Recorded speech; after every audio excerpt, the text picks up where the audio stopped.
There have been some significant changes in farming practices over the past 20 years, and to acknowledge the contribution industry-funded research and development has made to advance the grains industry, growers were asked to share their experience through the Way We Were competition. From all over the country, growers sent in their accounts of the changes they've made, and a winning entry from each of the 3 GRDC regions, North, South and West, was selected.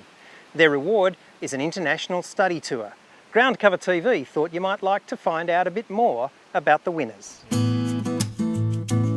When Anne Williams was named as the Northern Region's winner in GRDC's The Way We Were competition, it came as no surprise to Penny Houston.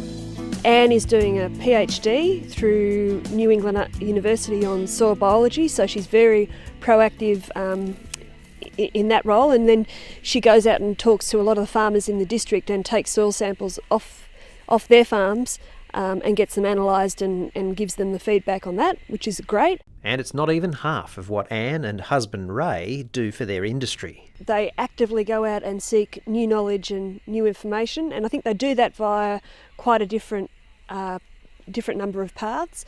They hold the NVT trials on their farm and have done for quite a number of years. Anne Williams, it seems, likes to keep busy. She is the chairperson of the Camphor Group, which is conservation, a zero-till farming organisation which has about 350 members, and she's had that role for 3 years. They do quite a few study tours, they have field days and that kind of thing. The Williams only arrived on this property outside of Coonamble about 14 years ago. It's where the central west and the northwest of New South Wales meet. Here, the black soils verge on being self-mulching, and they usually get an average of 500 mils of rain annually, although it's been more like 700 the last couple of years. The biggest change Anne has seen over that time is the adoption of no-till. As an area around Coonamble, most croppers are now no-till and have been very successful at it. It helps us keep our cropping averages up, even in unseasonal dry areas, and it's made farming very profitable.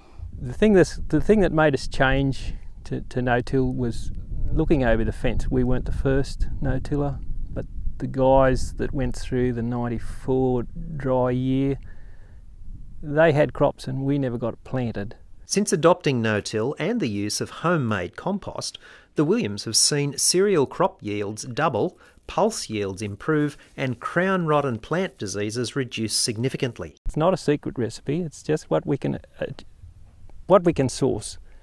Biological material which we can compost up, and compost over a 10-week period is quick enough to increase the microbiological life, and that's what we want to spread onto our soil. Innovation and the application of smarter farming practices is what has helped this quiet grain grower from Coonamble to win her trip of a lifetime. A study tour to international agricultural research stations is a great opportunity for Anne because she really does have a very inquisitive nature and she loves sourcing knowledge, and I think she'll ask all the challenging questions and she'll ask the questions that will then be pertinent that she can take home to her farm and to her area, and she's got great avenues to disseminate that information when she gets home. And one aspect of the study tour Anne is really looking forward to is meeting the other winners of the Way We Were competition. I think we can learn a lot from them and to have their experiences and to share ours as well, and to discuss things that we see overseas. I think we just get a different viewpoint, and often we come back and say, well, will that fit on our farm? And we like those sort of discussions. Ray's not planning to miss out either. He's checked his secret stash and there's enough for him to go too. Yeah, I'm happy to go along on the trip, and we'll learn, and the two of us, a lot better chance of bringing something home if we see it together.